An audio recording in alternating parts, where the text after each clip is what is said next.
Président à l'étranger aussi, alors que la Pologne a été ciblée par la Russie, que le Qatar accuse Israël après une frappe sur son territoire. Avant, on écoute le nouveau Premier ministre Sébastien Lecornu, c'était hier. Alors, parenthèse, hein, le Qatar avait promis une réponse sur Israël. Calmez-vous les Qataris, calmez-vous, calmez-vous. N'oubliez pas que la plus grande base américaine au Moyen-Orient qui se situe dans votre pays se retourne contre la population qatari. Calmez-vous les Qataris, calmez-vous, calmez-vous, calmez-vous. Ouh là là, calmez-vous, calmez-vous. Il va falloir des ruptures. Et pas que sur la forme. Et pas que dans la méthode.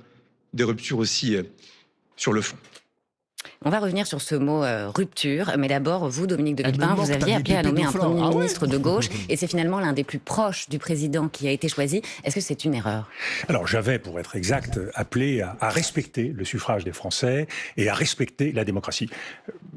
La politique, ça commence par le respect. Et au premier chef, en l'occurrence, le respect des Français. Or, ça fait 4 fois, maintenant la 5e, que Emmanuel Macron balaye d'un revers de main ce qui est la réalité du paysage français. Il l'a fait balayer d'un revers de main, il l'a fait après les européennes, il l'a fait au lendemain des élections législatives, il l'a fait en nommant Michel Barnier, il l'a fait en nommant François Bayrou et il le fait aujourd'hui en nommant Sébastien Lecornu, c'est-à-dire en n'écoutant pas le souhait des Français. Et qu'est-ce que veulent les Français? Vous disiez qu'il aurait fallu nommer quelqu'un issu du bloc de gauche pour respecter les résultats des dernières législatives. Il aurait fallu pressentir quelqu'un. Donc là, t'es au courant que le Qatar paie les Américains pour leur base au Qatar, mais bien sûr. Mais non! Mais non! C'est une blague! C'est une blague ou quoi? On venait de parler de l'humanité! Bah merci pour le raid! Bah merci! On venait d'être sur votre stream à l'instant, wesh! C'est une dinguerie! Bah bienvenue! Bienvenue, bienvenue! Bienvenue, bienvenue. Je ne sais pas qui me raid à chaque fois chez l'humanité, mais c'est vraiment un GOAT. Merci de systématiquement me raid. Ça fait plaisir, ça fait plaisir. En respectant le suffrage, en commençant par la bloc de gauche, quitte à aller au bloc central et au-delà si nécessaire, mais c'est en respectant... Pourquoi t'es pas venu à l'humanité? À la fête de l'humain? Je viens d'expliquer pourquoi en plus. Je viens d'expliquer pourquoi, mais... Je crois que vous serez pas content de ma réponse. Voilà, je... arrêtez le chat. Arrêtez de me mettre dans la sauce, wesh. Arrêtez, yo. Arrêtez. Respectant les Français qu'on dégage des marges de manœuvre. Or, on voit bien que le président de la République est bloqué sur sa politique. Il ne veut pas changer de politique. Il n'a pas compris, pour vous, il n'a pas compris les leçons de la dissolution? Je crois qu'il n'a pas compris le bon fonctionnement de notre système démocratique. Et surtout, c'est un homme qui s'entête. Il ne veut pas avoir tort, il ne veut pas se désavouer. Et donc, il ne veut pas amender la politique qui est la sienne. Et c'est toute la difficulté, à nouveau, devant laquelle se retrouve Sébastien Lecornu. Et en même temps, Dominique de Villepin nommait un Premier ministre socialiste avec un gouvernement de gauche, il aurait été immédiatement censuré, non? Mais je n'ai pas dit qu'il fallait nommer un Premier ministre socialiste. Je dis qu'il fallait pressentir. Il fallait demander à quelqu'un issu de la première force arrivée en tête en 2024 pour voir s'ils étaient capables de former un gouvernement et à partir de là tirer les leçons. Vous savez, dans notre pays, il faut un peu... C'est exactement ce que je répétais aussi, les amis. Au moins, montre que tu respectes la volonté des Français. Genre, au minimum. Et même si le gouvernement se fait censurer, bah c'est le jeu, c'est comme ça, ma gueule. Méthode. Le président de la République n'a pas de méthode. Il a choisi l'un des représentants du plus petit parti de l'Assemblée nationale avec Michel Barnier, puis il a poursuivi avec François Bayrou, qui est l'un de ses proches. On ne peut pas dire que le message de 2024 soit continué, allez-y, on est très content. Donc, le président de la République devrait écouter les Français et à partir de là, comprendre qu'on attend de lui une ouverture politique. Et ça, je crois que c'est quelque chose qu'il ne fait pas. Vous qui connaissez bien Sébastien Lecornu, il est, si vous me permettez l'expression, un peu le padawan de votre padawan, puisque vous avez lancé Bruno Le Maire et que Bruno Le Maire a lancé Sébastien Lecornu, donc vous l'avez vu depuis longtemps. Quelle est pour vous sa principale qualité? Tout le monde parle d'un négociateur. Est-ce que pour vous c'est un bon négociateur? Et son principal défaut selon vous? Oui, principal défaut, je ne m'amuserai pas à ça. Mais en tout cas, ses qualités, c'est quelqu'un de travailleur et c'est quelqu'un d'habile. C'est quelqu'un qui essaye de tirer les leçons de ce qui marche et de ce qui ne marche pas. Donc il a... N'empêche, les amis, c'est une dinguerie pour Lecornu. Lecornu, on l'a vu hier, hein, il a parlé avec Sarkozy. Putain, le mec, il a demandé de se faire adouber par Sarkozy, multi-condamné par la justice.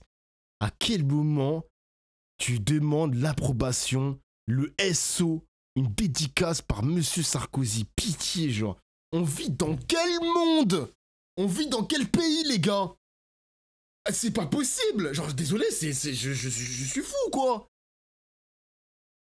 suis fou, genre, quelle indignité, mais bien sûr. Mais bien sûr, c'est pas normal, gros. Oh, oh, attendez, breaking news. Mais non. Attends. Selon des responsables de l'Utah et des entretiens avec sa famille, Tyler Robinson détestait Charlie Kirk parce que celui-ci n'était pas assez conservateur. Arrête! Robinson aurait admiré Nick Fuentes. Les républicains suppriment désormais les publications X concernant les démocrates plus vite que le... Aïe, aïe, aïe, aïe, aïe. Mais genre la vie de ta mère, je suis mort. Ah, je suis mort. Donc, c'était nazi contre nazi, là. Donc, c'était un nazi qui a buté... Qui a buté un nazi pas assez nazi. Merde, mais je suis un ouf, moi. Mais pourquoi je mets des étoiles comme ça? Pas assez nazi à ses yeux. Mais à skip, la gauche tue. Non, c'est la remontada du siècle. La remontada du siècle. Non, c'est trop une dinguerie, les gars. If I speak. If I speak, wesh. Je suis mort, bordel. Non, je suis mort. À voir, les mecs. À voir. Des atouts pour avancer, mort, mais son principal problème, c'est Emmanuel Macron.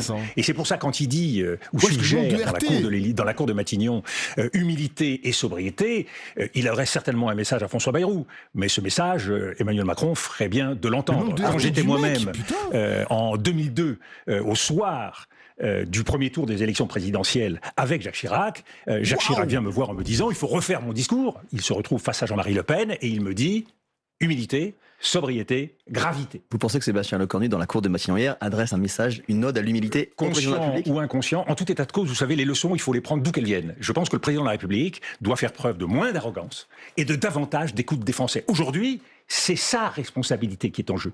On peut s'amuser avec la politique, on peut choisir ses amis et encore ses amis. À un moment donné, il faut constater la situation du pays. Il n'a plus que comme carte... Les gars, le narratif officiel est peut-être débusqué ce soir. On va quand même attendre le final de l'enquête. Mais ce qui va me fumer, les gars, hein, c'est que vous allez voir. Hein, ce sera même pas mentionné dans les CNews, tout ça. Ce sera même pas mentionné. Tout à l'heure, on avait écouté... Le gars, là, le Yohann Usaï, où il a dit que c'était un gauchiste. C'était un gauchiste qui a tué Charlie Kirk. Mais vous allez voir que lundi, le narratif va tellement changer, frère. Vous allez voir, les amis. Hein. Vous allez voir. Attendez, il y a eu une autre news là? Après Sébastien Lecornu, que la dissolution et la démission.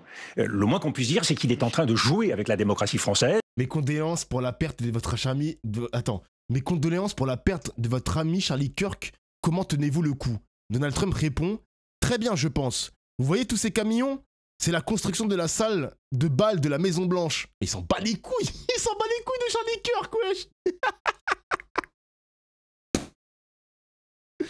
Non, je sais pas. Je sais pas. Trump, c'est vraiment un personnage, putain. Et qu'il met en péril le bon fonctionnement de nos institutions, alors qu'il est censé être le garant. Donc je crois que les Français n'en peuvent plus. La défiance qui s'est exprimée hier dans la rue montre bien, même si... tous les Français n'étaient pas dans la rue, loin de là, on l'a vu. 175 000 manifestants, 100 000 de moins que le premier jour des Gilets jaunes. Un sentiment d'écœurement vis-à-vis de la politique, eh bien ça, je pense que tous les Français le ressentent extrêmement profondément. On aimerait enfin être écoutés. Vous l'avez connu en 2006, cette défiance au moment du CPE que vous aviez porté, qui avait finalement été enterré. Aujourd'hui, qu'est-ce que vous dites à Sébastien Lecornu? Le projet a été retiré. Exactement. Ça, c'est la démocratie. Voilà. Aujourd'hui, vous dites à l'exécutif qu'il faut entendre cette colère. Mais bien sûr. Il faut remiser les mesures irritantes. Elle n'a pas été entendue avec les Gilets jaunes. Elle n'a pas été entendue avec la réforme des retraites qui est passée en force. Aujourd'hui, on le voit bien, elle n'est pas... Il y a un pays qui avait proposé une solution par rapport aux dépenses publiques, les amis, les appels d'offres, les appels de marché, etc. Je crois que c'est la Serbie ou l'Albanie. Le Premier ministre a recruté un ministre intelligence artificielle. C'est même pas quelqu'un qui existe, ce n'est même pas un humain. On a un ministre, c'est une IA. En gros, c'est une IA, c'est l'Albanie. En gros, c'est une IA qui va faire un prompt pour essayer et estimer les marchés d'appel d'offres. Est-ce que ce marché il est bon ou pas pour le pays, etc., etc. Et tout sera transparent. Waouh. Un ministre qui s'occupe des appels d'offres du pays, qui est une intelligence artificielle. Yo. Yo. Vraiment, yo. C'est le futur, les mecs. C'est le futur. Pas entendu à nouveau. On peut avancer comme ça, mais à un moment donné, patatras, les choses se brisent. Et donc, il faut être attentif. La démocratie, c'est un bien fragile. Il faut l'arroser quotidiennement. Il faut prendre soin de ces roses. Eh bien, malheureusement, je vois qu'il y a trop peu de responsables politiques aujourd'hui, et en tout cas pas suffisamment le président de la République, pour prendre la responsabilité, pour prendre soin de la démocratie française. Sébastien Lecornu a reçu dès hier après-midi les partis du socle commun. Il doit poursuivre avec les oppositions. Pour vous, à quel point il doit renouveler, ou à quel point il doit élargir le gouvernement, ou est-ce qu'il doit s'arrêter? Est-ce que vous seriez prêt, vous, à aider? Alors l'impasse, elle est triple. Elle est politique, on le voit, elle est aussi sociale, quand on voit la crise qui s'exprime dans la rue, et elle est aussi financière, budgétaire. Donc la tâche de Sébastien Lecornu, c'est une tâche lourde. La question me concernant ne se pose pas. Pourquoi? Parce que la responsabilité aujourd'hui qui est en avant, c'est le tête-à-tête entre Sébastien Lecornu et l'Assemblée nationale. C'est donc avec les groupes parlementaires. Et de ce point de vue-là, il a raison de s'entretenir avec les groupes parlementaires, avec les différentes formations, pour essayer de trouver des marges de manœuvre. Mais c'est pas une mission impossible, Dominique de Villepin. Non, François Bayrou s'y est cassé les dents. Mais... Attends, qu'est-ce que je viens de voir là? Le ministre de l'Intérieur, Bruno Retailleau, salue la mise en échec de ceux qui voulaient bloquer le pays. Mais ceux qui veulent bloquer le pays, c'est des Français qui en ont ras-le-bol de vous, bande d'enculés. Genre, c'est quoi ça? Qui se font écraser aussi fiscalement, genre. Qu'est-ce que c'est que ce bordel, putain, mais... La mise en échec, mais quel enfoiré ce gars, putain, genre. Vraiment. Tiens, il y a une dramatisation qui s'est faite autour de la situation actuelle. Elle n'est pas facile parce que nous avons trois blocs politiques, donc elle n'est pas facile. Mais il n'est pas impossible d'arriver à un compromis. Je pense que la grande faute de Michel Barnier et de François Bayrou, c'est d'avoir voulu viser trop haut, d'avoir voulu sculpter leur image dans l'histoire et sans doute d'avoir voulu préserver leur chance pour l'élection présidentielle. 44 milliards, vous dites c'est absurde, c'est trop. L'Union européenne, la Commission, nous demande au moins 15 milliards. Le Parti socialiste propose 25 milliards. Je pense que si on est autour de 25-30 milliards, on est dans les purs. Deuxièmement, au-delà du montant, on voit bien ce qu'attendent les formations politiques et ce qu'attendent les Français. On veut un geste très fort en matière de justice sociale. Alors de ce point de vue-là, la taxation des plus riches est aujourd'hui une évidence. Pourquoi? Parce que ceux qui sont les mieux placés et qui ont beaucoup profité de la période précédente, les 500 familles, depuis 2017, les 500 familles les plus fortunées en France ont multiplié par 6 leur richesse. Qu'elles soient la contribution intelligemment, sans mettre en difficulté l'outil de production, ça me paraît possible. Et puis... C'est bien ce qu'il fait, les gars. C'est bien, ça vire communiste. Ouais. C'est très bien parce que hier, par exemple, quand on avait écouté Bardella et Marine Le Pen, bah, en fait, ils étaient restés en surface quand ils avaient parlé de, c'est pas un gros mot, de taxer les plus hauts revenus. Mais ça a duré que 10 secondes. Il n'y avait pas de proposition concrète. Mais là, quand on a un Dominique de Villepin qui met les pieds dans le plat, attention, parce que ça peut être aussi un adversaire pour la gauche de manière générale, de se dire que le dernier des droitards a des takes comme ça sur l'imposition des hauts revenus. Attention, merci pour le subwoofer Kramel. Attention. Après, il va demander combien. Je ne sais pas s'il est pour la taxe Zuckman, par exemple, mais il faut savoir, les gars, qu'il faudrait une contribution exceptionnelle pour au moins rééquilibrer les déficits publics, rééquilibrer la balance, on va dire ça comme ça, en termes plus simplifiés. Mais il faut savoir une chose, les amis, c'est que tu prends un petit peu chez les milliardaires, ça va. Par exemple, tu prends dans les poches de Bernard Arnault, crois-moi que les actions LVMH pour les 10 prochaines années, ça va, l'entreprise va encore exister. Tes milliards seront encore là, mon ami. Ça va, mon gars, tu peux un petit peu aider ton pays quand même. Oh, toi aussi. Très concret, excusez-moi. Monsieur Villepin, vous parlez de la taxe Zuckman. Ça, c'est très important. Troisième élément, la réforme des retraites. Donc vous dites pas besoin de 44 milliards d'économies, il faut une mesure de justice fiscale et sur la réforme des retraites, qu'est-ce qu'il faut? Il y a besoin du... Comment ça, un peu, faut tout prendre? Oui, bon, après, le vrai communiste va te dire qu'il faut tout nationaliser, qu'il faut tout prendre. Moi, je veux être un petit peu pragmatique. Évidemment que j'aimerais tout prendre, mais restons un petit peu pragmatiques, les amis. La politique, c'est du sérieux. Ah, prends 2%, faites pas chier, cassez pas les couilles. Il y en a, ils te disent que c'est anticonstitutionnel. Le problème, c'est que ça, c'était qui? C'était le président du Sénat, là, le gros lard. Excusez-moi, je suis pas grossophobe, mais vas-y, pour lui, je peux l'être. Il a dit quoi? Il a dit que c'est anticonstitutionnel. Dès qu'on veut s'attaquer aux riches, il y a une barrière. Il y a une barrière qui est devant nous. Non, c'est un tabou. Ne touchons pas aux riches. Non, attention, ils vont quitter la France. Non, attention, c'est anticonstitutionnel. Eh, j'en ai marre, les gars. J'en ai marre, ça y est, gros. Eh, ça y est, à chaque fois qu'on veut briser les barrières de il faut taxer les riches, on se prend une autre barrière en mode attention, attention, Bellec, il y a un truc qui va se passer. Ah, ça y est, cousin, ferme ta gueule, chef. On va rien faire, du coup. On va rien faire. On fait rien. Eh, c'est un truc de malade, quand même. C'est vrai, ça? Bah, les gars, il y avait la flat tax. Avec la flat tax, est-ce que t'as des gros milliardaires qui ont quitté la France? Bah non, en fait. Les Américains. T'as des Américains qui entreprennent aussi, ou t'as des Américains multimillionnaires et même milliardaires qui ne sont pas domiciliés aux États-Unis. Ils continuent à payer des impôts. Ils sont partis, mais ils payent quand même des impôts. Tu quittes la France, tu vas quand même payer des impôts, ma gueule. Je sais pas. Je sais pas. Une trajectoire budgétaire. Exactement. En continuant comme ça, la colère va juste gonfler et péter à un moment donné. C'est un jeu dangereux pour eux, mais bien sûr, mais bien sûr. De constance, de prévisibilité pour les marchés. On a les agences de notation qui commencent à faire leur travail à la fin de la semaine. On a besoin donc de constance et de prévisibilité. On a besoin donc de rigueur financière.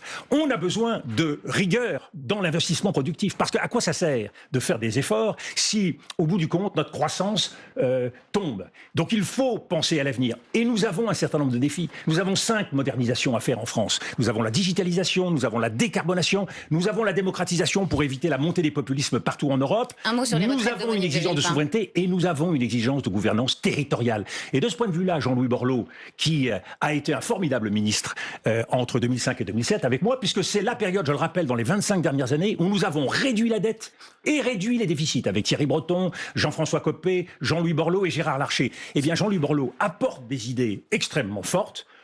Il est favorable à un système fédéral. Faut-il aller jusque-là ou avoir une gouvernance territoriale beaucoup plus décentralisée? C'est un débat. Mais vous voyez bien qu'il y a des choses à faire. Et donc le psychodrame politique dans lequel on s'enferme, c'est un psychodrame politicien. C'est un psychodrame de gens qui manquent d'imagination et qui n'ont pas la capacité à penser l'intérêt général. Et le dernier élément, je l'ai dit, redressement productif, redressement financier, c'est bien sûr la justice sociale, parce que depuis 2017, la faillite d'Emmanuel Macron, son échec, c'est l'injustice sociale depuis le premier jour avec la baisse des aides publiques au logement et la suppression de l'impôt sur la fortune.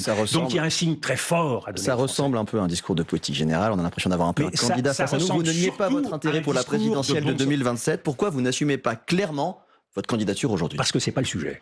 C'est pas le sujet. Aujourd'hui, il faut servir les Français. Et c'est ça l'honneur de la politique. Le débat présidentiel, il viendra quand nous serons sortis des errements de la politique actuelle, où, je le redis, le président de la République a la première responsabilité.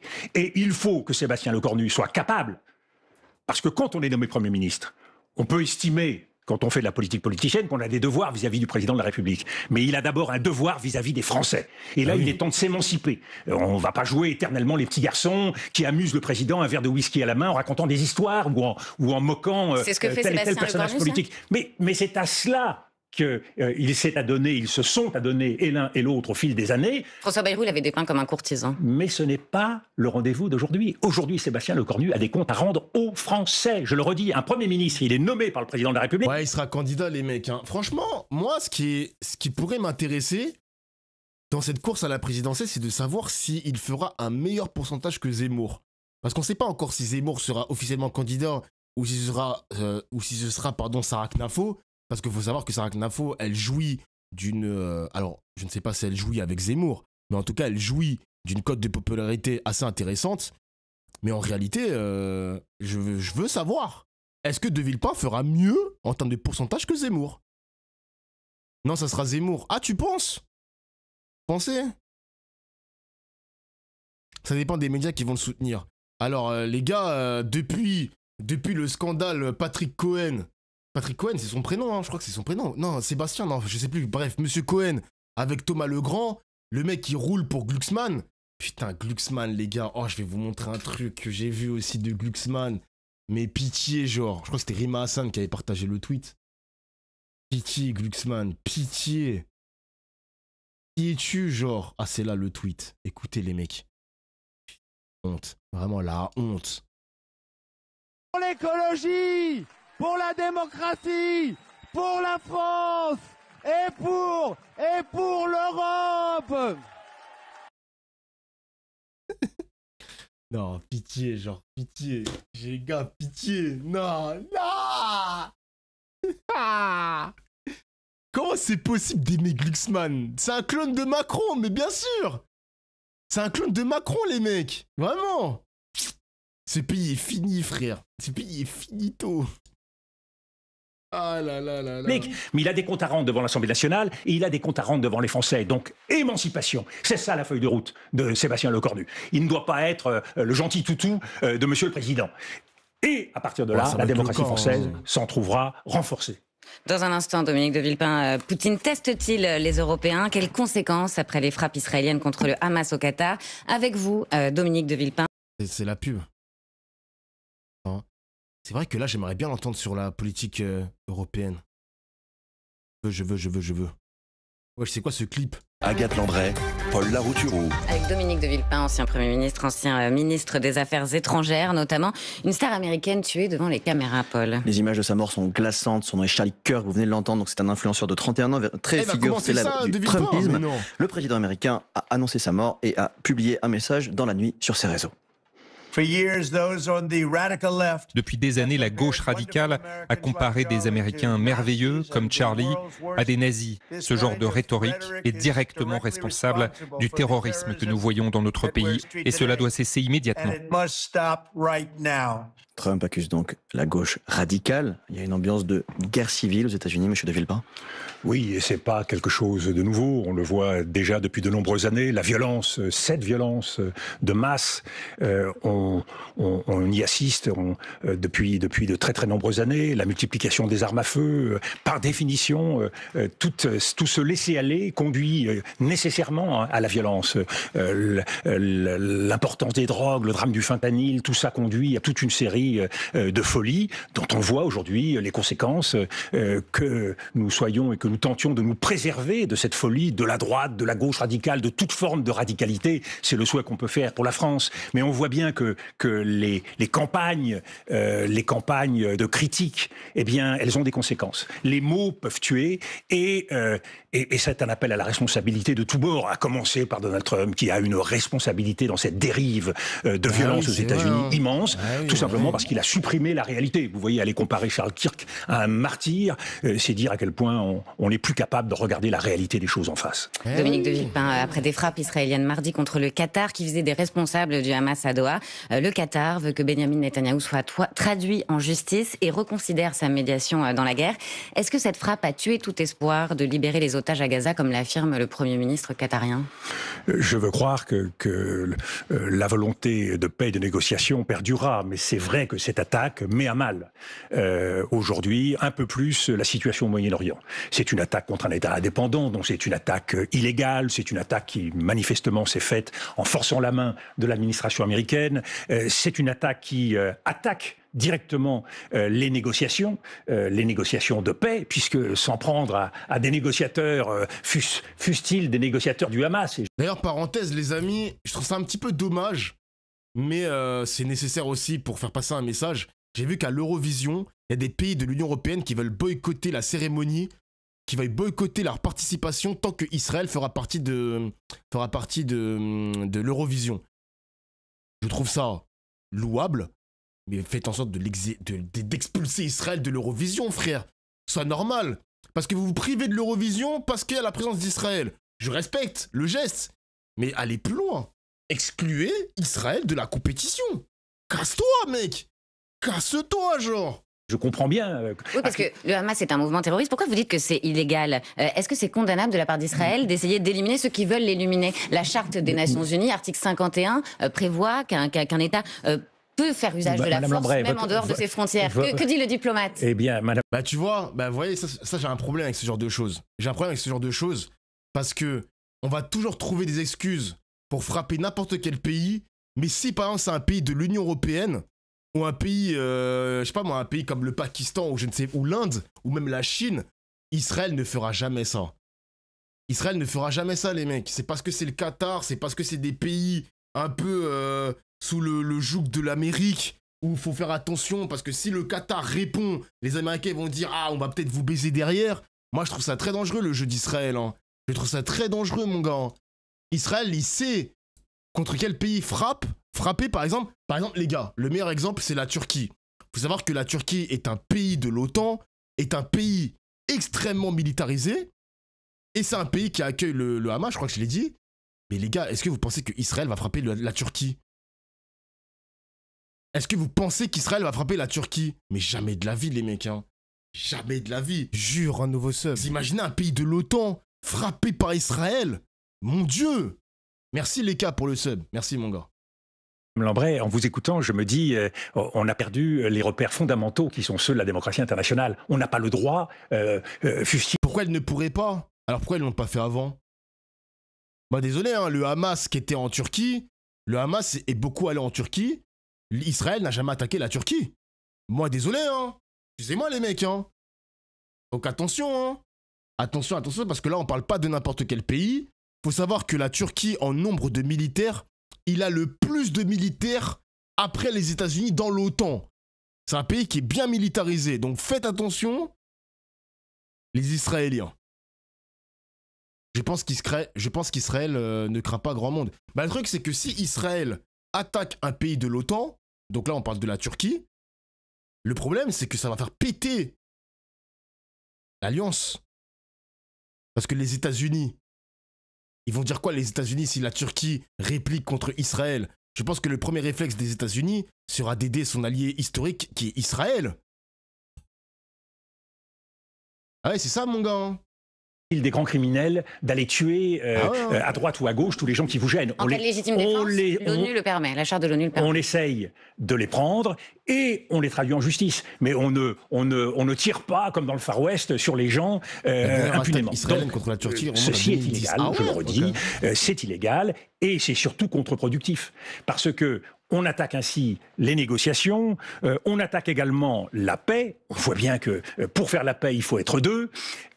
Il y a derrière le drame des otages. Nous souhaitons tous que les otages puissent être libérés très rapidement. Qu'Israël pose un certain nombre d'exigences, comme la démilitarisation du Hamas. Nous souscrivons. L'Union européenne, la communauté internationale, même les pays arabes aujourd'hui souscrivent à cette volonté. Mais encore faut-il... D'ailleurs, j'ai vu que Van der Leyen aimerait suspendre temporairement l'accord d'association entre Israël et l'Union européenne. Putain, mais 2 ans après, hein, vraiment, c'est... À 2 ans après, on décide de réfléchir à suspendre cet accord. Pitié, genre. Il faire les choses dans les règles. Manifestement, qu'est-ce qui apparaît derrière cette frappe? La volonté d'Israël de ne pas avancer vers la paix. Pourquoi Israël poursuit le rêve, justement, poursuit le rêve du grand Israël, c'est ça l'objectif, poursuit le rêve d'un nettoyage ethnique à Gaza. Poursuivre le rêve du grand Israël. Wesh, ok. Wesh, Dominique de Villepin, il se mouille quand même, là. D'une annexion en Cisjordanie et de facto à Jérusalem-Est aussi. Donc, on voit bien qu'il y a une stratégie politique aujourd'hui du fait accompli. Cette stratégie du fait accompli, elle place Israël aujourd'hui dans une situation de toute puissance au Moyen-Orient.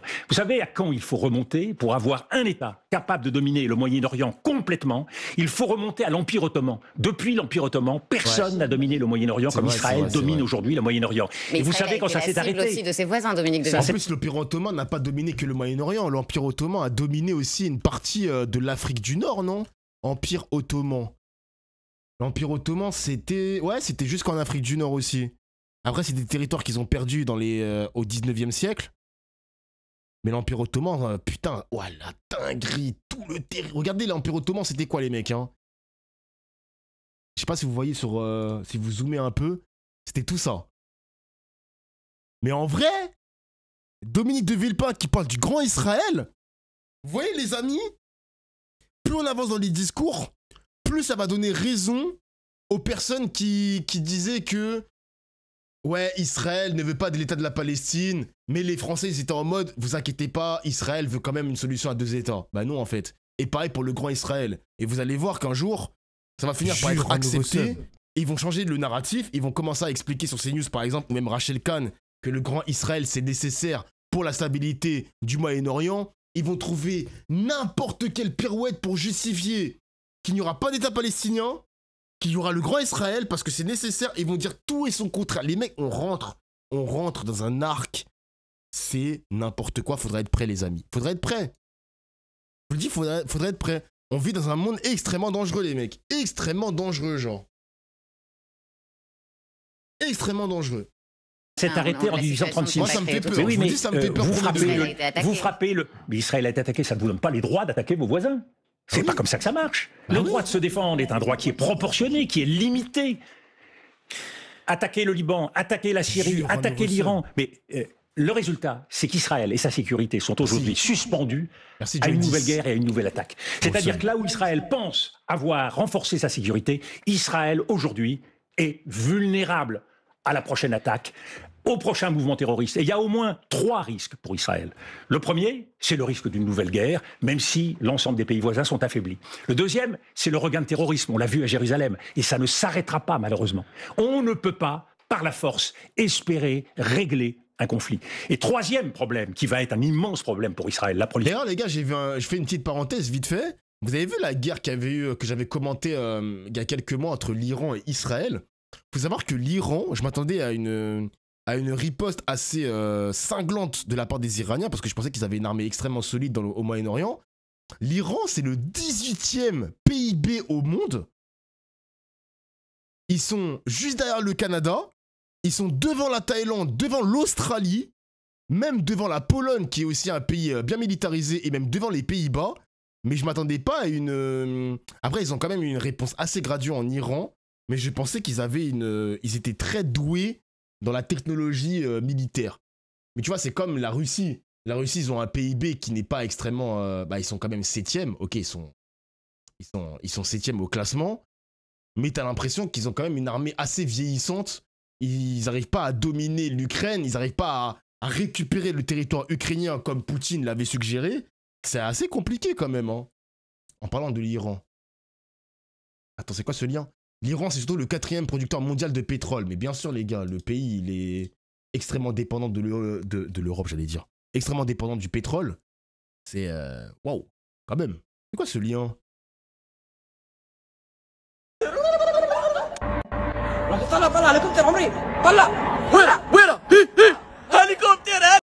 Vas-y, c'est nul. Tout le monde au Moyen-Orient, comme avec la guerre d'Ukraine, a compris que si vous voulez être tranquille comme État, eh bien, il faut avoir la bombe. Donc Israël risque d'avoir un jour un autre État, un État arabe, un grand État musulman de la région, qui aura lui aussi la bombe. Donc c'est un élément de déstabilisation de l'ensemble de la région qui se profile, et c'est là où il faut avancer vers la paix. d'État, M. de Villepin, Emmanuel Macron est profondément affaibli, on le sait, sur la scène intérieure, mais il a réussi à construire un élan de pays donc vers la reconnaissance d'un État palestinien. Ça va se jouer à l'ONU, on le sait, dans quelques jours. Est-ce que vous le saluez ou est-ce que vous attendez qu'il aille au bout encore plus loin? Cela fait des années que je me bats pour que cette reconnaissance ait Allez, j'espère que tu as parlé des casques bleus comme Manuel Bompard, que j'avais reçu l'année dernière d'ailleurs. lieu. Donc, bien sûr, je salue les efforts de la France et ce qui était évident et que YouTube, certains voulaient nier, à partir de là, l'effet d'entraînement qui s'est produit. Mais j'attire l'attention sur le fait qu'il y a un drame humanitaire qui se joue tous les jours dans cette région, à Gaza. Bombardement de femmes et d'enfants. Femmes et enfants ou populations civiles affamées. Il y a là une situation qui est inacceptable. Et on ne peut pas aller plus loin sur l'humanitaire, le président de la République, si je vous suis. Absolument. Nous devons mettre en place une intervention humanitaire et nous devons prendre les mesures vis-à-vis d'Israël. Sous quelle forme? On parle d'une flottille, notamment d'ONG. Que doit faire l'État français? Avec la mobilisation, y compris maintenant, de journalistes et de nombreux journalistes français. Vous soutenez ces initiatives? Et je m'en félicite. Parce que certains disent que c'est de la communication. Beaucoup de députés de la France Insoumise, par exemple, participent à cette flottille pour Gaza qui prétend je pense que face à ce qui se passe, au drame qui se passe à Gaza, nous avons tous un sentiment d'impuissance.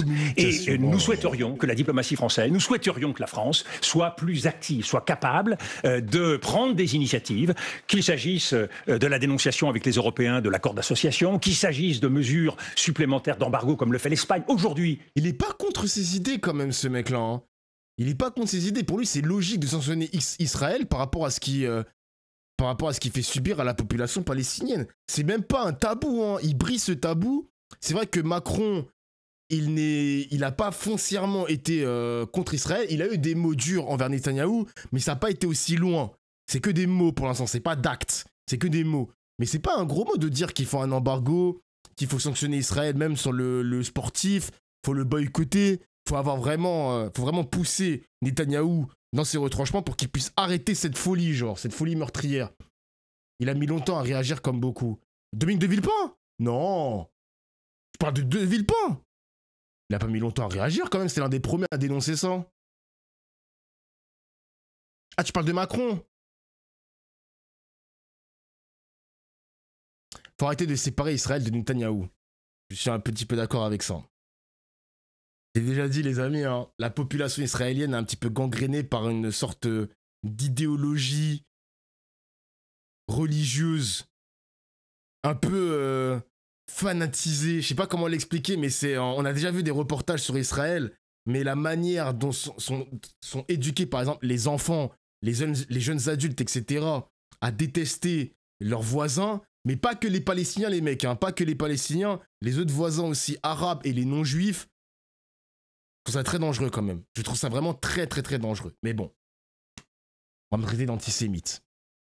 C'est totalement les termes d'Ofla. Les mecs, on va me traiter d'antisémite ou je sais pas quoi, alors que factuellement, il faut savoir que quand t'es pro-israélien, en France en tout cas, je parle de la France, hein, et c'est vraiment vrai ce que je dis, je les vois sur Twitter, quand tu es pro-israélien, tu détestes forcément les Arabes et les musulmans dans sa généralité. Un pro-israélien déteste l'arabe, déteste le musulman. C'est vrai. Je suis désolé de le dire, les mecs, c'est vrai. C'est vrai, je suis désolé, c'est vrai. On l'a vu sur Twitter, les PP Israël, où tu vois sur leur compte Twitter, tu scrolles un petit peu, tu vois des mecs qui détestent les musulmans, qui crachent sur les musulmans en mode dégagez de la France, vous méritez pas d'être français, retournez en Algérie ou au Maroc ou je ne sais pas quoi. Même les Marocains prennent cher aussi, même sur Twitter. Je suis en mode yo, oh là là là là là là. Oh là là là. C'est un peu une généralité, mais une tendance. Mais moi, j'aime pas faire des généralités. Mais pour Israël, en fait, Israël est un pays qui a une singularité qui est propre, qui est un peu la même chose que l'Afrique du Sud quand il y avait l'apartheid. Quand le régime, il y avait le régime d'apartheid, etc. C'est un peu similaire. La manière dont sont éduqués les enfants, la manière dont, par exemple, vous allez me dire que tous les Israéliens sont contre la guerre, mais ils sont peut-être contre la guerre, mais ils sont pour la colonisation de la Cisjordanie. Vous voyez ce que je veux dire? On avait fait, par exemple, sur les dernières législatives, il n'y avait que des candidats d'extrême droite. Il n'y avait que des candidats d'extrême droite, et même le plus gauchiste est peut-être pour la colonisation de la Cisjordanie. C'est pour ça que Israël a une singularité qui est vraiment très, très spéciale, très nauséabonde aussi, très technique aussi. Dans le débat, en tout cas. Ils veulent une colonisation pacifique, je te jure, gros. Frérot, c'est ma terre, tu peux partir de la maison, s'il te plaît? Genre, c'est ma terre. Pars de la maison, s'il te plaît. Va ailleurs, s'il te plaît. Va à l'extérieur de la Cisjordanie, s'il te plaît. Mais si tu n'acceptes pas, je vais prendre les armes.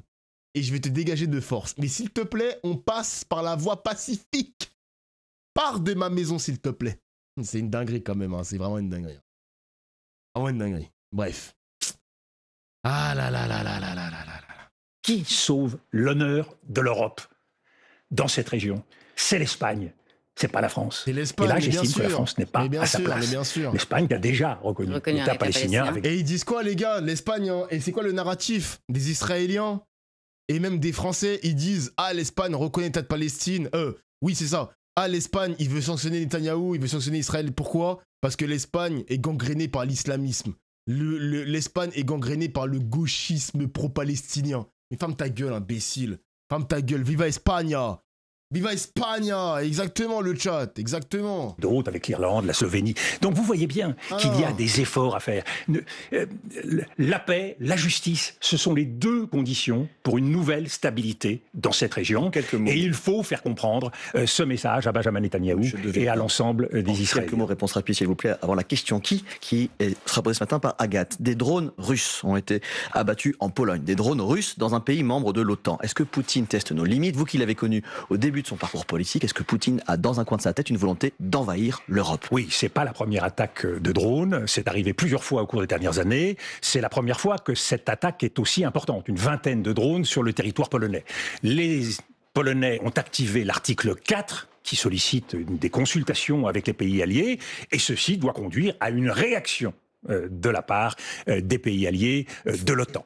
Le président de la République a eu une très bonne conversation, dit-il, avec Donald Trump. Souhaitons que ça puisse se traduire dans les faits. Mais l'Union européenne, les pays de l'Union européenne et les pays de l'OTAN ne peuvent pas accepter de se voir ainsi agressés sans réagir. Il s'agit donc de notre crédibilité et il faut de façon proportionnée trouver la meilleure façon de réagir. Oh, un premier message sur le stream. Simplement, par contre, je dirais juste qu'il ne faut pas oublier les manifestations en Israël pour protester contre ce qui se passe à Gaza. Mais c'est ce que je suis en train de t'expliquer, mon gars. Moi, je suis désolé. Moi, je suis désolé, les amis. Mais on a fait des recherches sur mes streams, etc. Genre, il y a des replays. Alors, je crois que les replays ont été supprimés parce que Twitch supprime au bout de 3 mois. Mais tu peux manifester pour protester contre ce qui se passe à Gaza. Mais tu peux toujours être pour la colonisation de la Cisjordanie, par exemple. Par exemple, les mecs qui ont manifesté pour la libération des otages, ça se trouve, c'est des mecs qui sont pour la colonisation. Ça va de pair, ça peut aller ensemble, les mecs. Quel est le problème? Genre, quel est le problème? Yo. Genre, yo. Je sais pas, mec.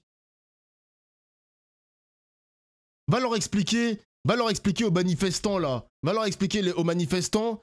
Pour la libération des otages, c'est quoi la véritable capitale dans le territoire palestinien? Ils vont te dire quoi, à ton avis? Ça appartient à qui? C'est le territoire, il appartient à qui? Donc là, tu pars en couille. Bah non, en fait, je pars pas en couille. Tu peux argumenter ou pas? Tu peux argumenter ou on va se contenter de cette phrase de merde, là, en fait?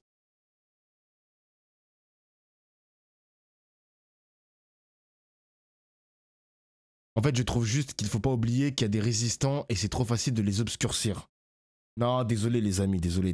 Mais j'ai pas envie de prendre des pincettes avec Israël parce que en vérité, le pays est en train de bousiller le Moyen-Orient.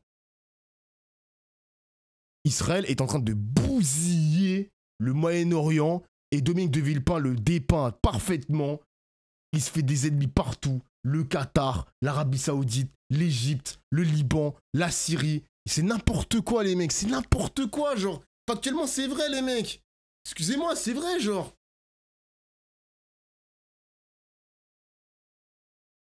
Il y a des morts, les gars. Il y a des morts innocents, en plus. Et moi, je l'avais déjà dit il y a 1 an et demi. Israël a cette volonté, et ça a été récupéré d'ailleurs par pas mal de spécialistes de la région. Israël a cette volonté de briser la future génération de Palestiniens. Et ça, c'est totalement vrai, les amis. Je l'avais déjà dit l'année dernière. J'avais déjà dit. Je ne dis pas que je suis un avant-gardiste non plus, mais je l'avais déjà dit. Il y a cette volonté de briser la prochaine génération de Palestiniens pour qu'il n'y a plus jamais de rébellion contre les Israéliens pour récupérer les terres qui appartiennent aux Palestiniens. C'est tout, c'est comme ça, c'est la vérité, les mecs. C'est la vérité. Il y a une volonté de briser mentalement les Palestiniens aussi. C'est vrai. Excusez-moi, c'est vrai, genre. C'est vrai. Mélange pas ton émotion avec la réalité que l'on ne connaît pas. Bon bah très bien, il n'y a pas de Palestiniens qui meurent. Ok. On ne connaît pas la réalité, pas de problème. Pas de problème. Les 400 journalistes qui sont morts pour donner des informations de ce qui se passe à l'intérieur du territoire palestinien, ok, très bien, on ne connaît pas la réalité. Pas de problème, ok. vis-à-vis de la Russie. Dominique de Villepin, comme tous les jours, c'est le moment de la question qui à retrouver sur les réseaux sociaux de France Info. Aujourd'hui, pour vous, la question qui tranche. Dominique de Villepin, certains se demandent souvent d'où vous parlez. Êtes-vous de droite? Êtes-vous de gauche? Alors, admettons que vous soyez candidat en 2027 et éliminé au premier tour.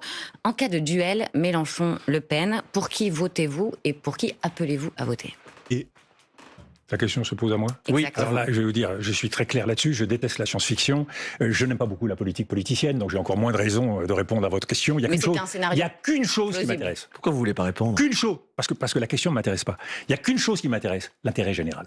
Je choisirai toujours l'intérêt de mon pays, l'intérêt de toutes les Françaises et de tous les Français. Alors, allez imaginer tel et tel scénario. Est-ce que vous mettez un signe égal entre LFI et le Non, RN? je l'ai dit, j'ai plaidé pour le Fonds républicain. Je me suis battu pour ça lors des dernières élections législatives. Donc je ne mets pas un signe égal. Je pense que l'histoire même du Rassemblement national, qui s'inscrit dans une filiation avec Vichy, l'OAS, la xénophobie, en fait un parti qui a un héritage. Je n'accuse absolument pas Mme Le Pen ou M. Bardella d'être tout à fait sur cette ligne, mais ce que je sais et ce que je pense, c'est que cet héritage-là, il persiste dans l'idéologie du Rassemblement national. Donc c'est pas une question de déclaration, ils peuvent faire toutes les déclarations qu'ils veulent, c'est une question d'héritage, et je crains que cet héritage ne se réveille au mauvais moment, et c'est pour cela que, une fois de plus, l'intérêt général est ma seule boussole. En un mot, ce matin, vous vous sentez plus de droite ou de gauche? Mais une fois de plus, pourquoi jouer aux osselets ou vouloir rentrer dans une case? Vous voyez, je mesure 1m91, donc je ne rentre dans aucune case. Enfin, en l'occurrence, vous êtes plutôt rentré dans la case de gauche ces derniers mois. Vous êtes allé à la fête de l'UMA, samedi vous allez à la fête populaire du socialisme libre. Quels sont les deux mots-clés que je mets en avant? L'ordre républicain et la justice sociale. Que je sache, ni l'un ni l'autre ne sont de gauche ou de droite. C'est une exigence française, c'est la condition de la stabilité et de la démocratie dans notre pays. Il faut les conjuguer. Ce n'est pas le en même temps, ce n'est pas la politique qu'a suivi Emmanuel Macron, parce que ça se saurait, qui s'est fait contre la justice sociale depuis 2017, donc on ne me renvoie pas à « on a déjà connu, on l'a déjà vu », non. L'ordre républicain et la justice sociale, ce sont des idées neuves en France. Et c'est peut-être un programme. Merci beaucoup, Dominique de Villepin. En vrai, je vois Dominique de Villepin, les mecs, je me méfie quand même, je me méfie. Mais je le vois un peu comme Antoine Léaumont et Aurélien Taché. Alors, il faut savoir que c'est des députés de la France Insoumise, mais c'était des anciens droitards. C'était des anciens droitards. Il y a des anciens droitards qui passent l'arme à gauche, qui deviennent des putains de gauchistes, pas forcément anticapitalistes, mais dans une gauche de rupture. Et j'ai le sentiment que Dominique de Villepin, c'est un droitard qui à tout moment peut passer à gauche, un peu comme Antoine Léaumont et Aurélien Taché. Donc voilà. Oui, Antoine Léaumont était un ancien droitard, les mecs. Hein. Ouais. L'arme à gauche. T'as aimé le jeu de mots, hein. Attends, j'ai pas confondu, j'espère. Parce que je l'ai eu en interview, Antoine Léaumont, j'ai fait mes devoirs. Antoine Léaumont était un ancien droitard.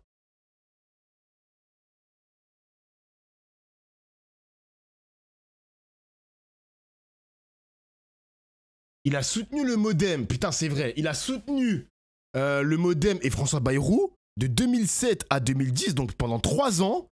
Mais pour moi, je suis désolé, le MoDem, c'est à droite. Hein. Franchement, quand t'as des François Bayrou qui soutient qui soutient Emmanuel Macron, bon, le MoDem, bon. Ça y est. Le centre, ça n'existe pas pour moi, les gars. Ça y est. Il s'est rattrapé, le Antoine Léaumont, il s'est rattrapé.